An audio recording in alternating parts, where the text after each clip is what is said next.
So, welcome sa aming tulay. Tulay na papunta sa forest. So, ganyan kaganda yung weather namin ngayong araw guys dahil last week, laging ulan ang ulan at saka ang lamig. Pero ngayon, mainit na siya guys. Ito yung gusto ng mga tao guys, yung mainit. Uy, nasira na siya. Dati nung maliliit pa yung mga anak ko guys, bagong ano lang nila to, ginawa ba. Tapos nilalagyan nila yan ng ano dyan, yung candle. Ayun, nasira na guys. Yung mga 20 years na rin ito guys. Dati kasi dito kami, lagi ng mga anak ko, pag weekend. Kasi naglalaro sila dyan guys. Oh. Dyan, naglalaro sila. Pero ngayon, tingnan nyo, may mga ano na sila, may nilalagay na silang para sa tubig. Hinakot pa talaga yan ng mga helicopter. So, dati dito, puro grass yan. Katulad nung sa kabilang side, oh may grass pa, ganyan. Tapos nakahiga kami dyan guys, buong araw. Tapos naglalaro yung mga anak ko dito sa tubig. Pero ngayon, ano nila, may ginawa na sila dito sa ano. Siguro paliitin nila yung river dito. Kasi dati may ano to, may mga grass, yung mga puno dito sa gilid, wala na ang mga puno. 'Di ba? Dito, ito yung nature namin dito. Malapit lang ito sa aming bahay. Sa harap lang ng bahay namin ito, guys. Ito yung lagi naming pinupuntahan.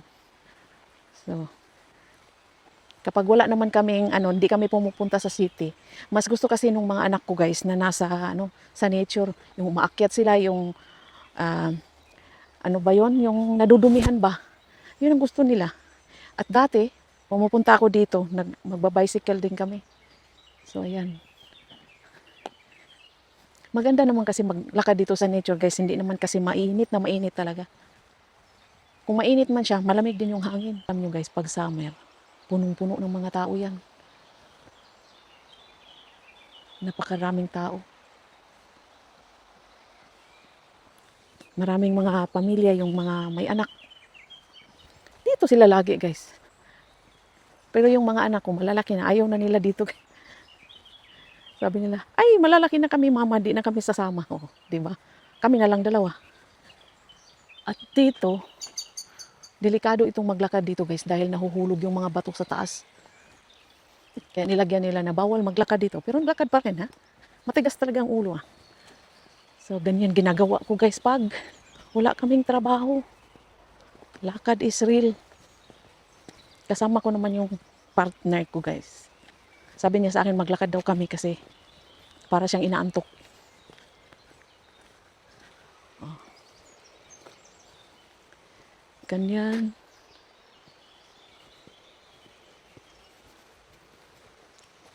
Ganyan yung nilalakaran.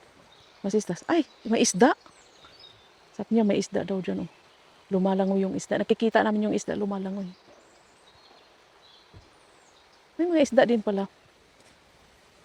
Pero isang dangkal lang ang laki. Hindi naman masarap yung isda dito guys kainin. Parang lasang ano? Lasang putik. O diba? Mag-walking kami dito sa forest. Sabi niya kasi sa akin, gawa ka ng video kasi pag nasa Pilipinas na kami guys. Kasi yung plan kasi ng asawa ko guys, sa Pilipinas kami mag for good. So, malapit na rin kaming uwi ng Pilipinas para doon talaga siya, pag nagpensyon siya guys, doon kami titira. O, diba? Alam nyo guys, maganda naman talaga dito sa Switzerland. Napakaganda. Perfect yung weather dito guys. Napakaganda. Yung pamamalakad dito guys, napakaganda. Pero may mga bagay lang talagang hindi kaya. Katulad ng pag nakatira ka dito guys, mahal. Expensive living kasi ang Switzerland. Oh. Bakilid guys.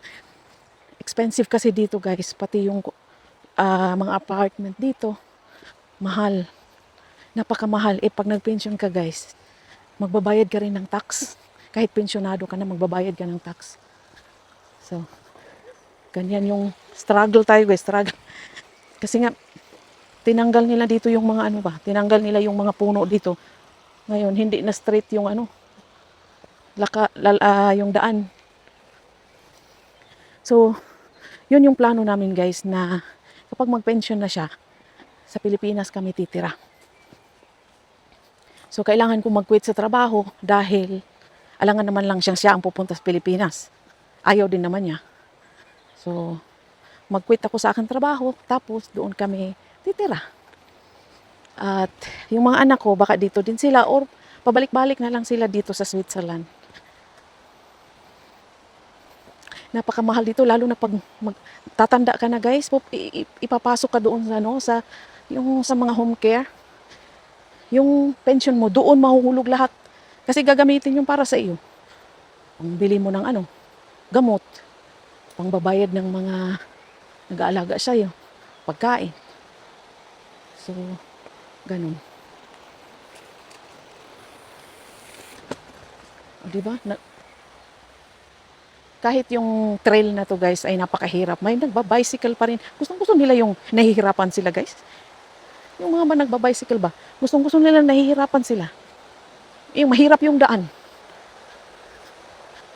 Kaya, hindi ko rin alam kung bakit sila, bakit sila dito dumadaan. So, hindi lang kami ang naglalakad dito. Marami talaga naglalakad dito kahit mamayang gabi pa guys. May hanggang 9 pa kasi ganito ka, hindi madilim ba? Oh, alam nyo ba guys, dito sa forest, yung mga tao naglalagay ng ganito. Oh. Yan. Lalagyan ng pagkain ng ibon. So pag naglalakad kami dito, nilalagyan namin yan ng pagkain ng mga ibon kasi para yung mga ibon guys may makuha silang pagkain. O di ba?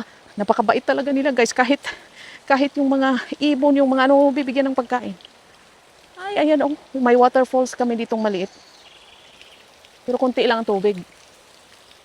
Waterfalls na maliit. Ayan. Dati maraming tubig niyan. Ngayon wala. Wala kasing ulan kaya konti lang yung tubig. At saka ang daming mushroom dito. Kung marunong lang talaga akong kilatis talaga ba? Marunong lang talaga akong kukuha ng mga mushroom dito guys. Tagal ko nang kumuha dito kaso baka mamatay naman tayo nang wala sa oras. Kasi sabi nila may mga mushroom daw ditong hindi pwedeng kainin. Kasi guys, nangyari na yan. Isang pamilya talaga kumuha ng mushroom. Tapos kinain nila sa gabi. Hindi na sila nagising guys. Siguro may nahalo na nahalong mga kabuti ba na poisonous. So delikado din talaga pag hindi mo nakilala. Pero pag ang pakiusap lang nila dito guys, pag may nakuha kang mushroom na kakaiba, kasi minsan kasi may mga rare mushroom na tumutubo. Ayan. Why did I put? Das war von vorher, ne? Ayan, machen die weg. Sabi niya, may doon, yung bang pader na nilagay dati sa tubig para hindi siya aapaw doon. So, tatanggalin nila at babaguhin. So, saan na ba tayo doon sa kabuti? Oh, hindi na sila nagising guys. Pati yung mga anak nila namatay. O, diba? Huwag na lang tayong kukuha pag hindi natin kilala yung kabuti dito guys. Kasi sabi nga nila, pag may rare na dito, kabuti, dapat i-report mo yan doon sa central. Okay, hast du, isap kayong galdi. Hast du? Sabi niya, doon sa dulo, bibili kami ng ice cream. Ay, ganda dito sa forest guys.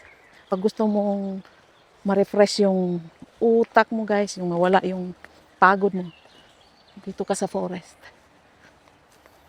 Yan ang mga ginagawa ko every weekend.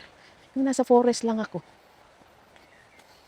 Kasi bukas magtatrabaho na ulit. Ngayon kasi guys, wala kaming trabaho. Kahit Monday kasi ngayon. Wala kaming trabaho dahil holiday dito. So, yung mga tao busy. Busy sa laag. Yung namamasyal. Pasyal is life kasi kami dito guys. Anong nangyari dyan? Tingnan nyo guys. Mushroom. A big mushroom guys. So, nilalagyan nila. So, ibig sabihin yan, may mga mushroom dito sa side na to. Ang lalaki ng mga mushroom nila dito guys. May mga itim pa. Pero, ayoko naman kukuha niyan. Bibili na lang ako pagkakain ako ng mushroom. Okay, laufen wir schnell. Sabi niya, maglalakad kami ng mabilis. Kasi dito, mahaba yung mga grass. May mga dito guys, yung garapata. Yung tumatalon ba sa mga aso. Kaya bilisan mo talaga dito maglakad. Pag summer dito, yun ang laging binibigay na warning sa amin. Na huwag maglakad sa mga matataas na grass. Kasi, delikado yun. Binibigyan din kami ng mga niyan, yung bakuna. Oh, 'di ba? Hindi naman masyadong mainit eh. Maganda pa rin maglakad dito, guys. Dahil kami lang. O, 'di ba? Kami lang dalawa naglalakad. Sana ganito din sa Pilipinas, no, may mga forest tayong pag malalakaran ba. Na safe naman para sa atin. Dito binibigyan talaga nila ng importansya yung mga tao dito na yung sa health ba. Na kailangan maglakad kami ganito, iikot dito sa forest para na rin sa aming mga health. So bilisan natin paglakad guys kasi baka tatalon yung mga insekto. At delikado yun. Mag-iiwan yun ng virus sa katawan mo. Magkaroon ka ng pananakit ng katawan, masakit yung ulo. At yung virus na yun, punta yan sa utak. At nakakaroon ka ng meningitis.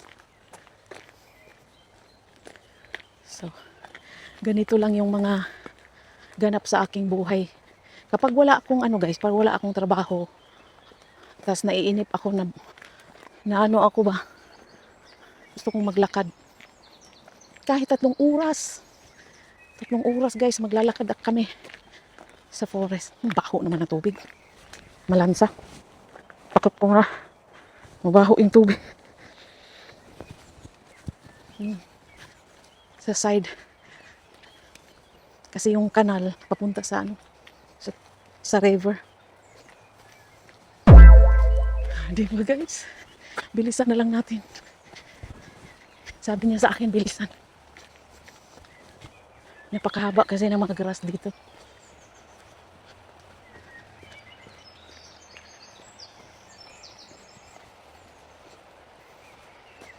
O, di ba nakakawala ng pagod yung at mag-gain ka ng strength guys pag bukas sa trabaho. Magtatrabaho na naman kami hanggang Friday.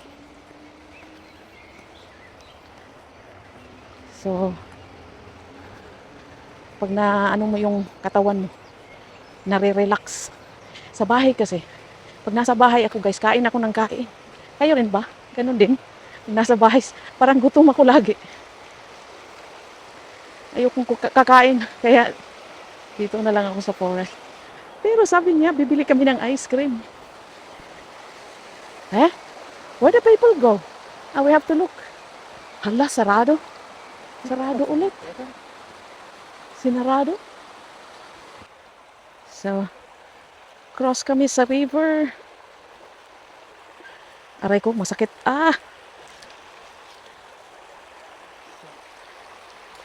Ayan. Here. Yeah, laut schon. Okay. Ich kann schon runter. Warte. Das ist so kalt. Welcher? Dort? Okay. Shortcut. Ang lamig ng tubig, parang ice. Aray ko. Madulas pa naman yung mga bato. Ito kasi siya guys, pag gusto talagang shortcut. Diyos ko, malalim yung tubig. Ang lamig, ang lamig, ang lamig. Sabi niya sa akin, kaya mong tumawid? Kayanin. Masakit yung mga bato. Diyos ko, ang lalim.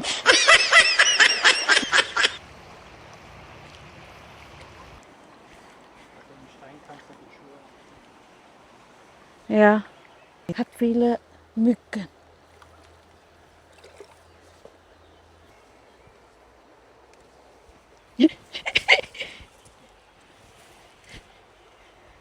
Na,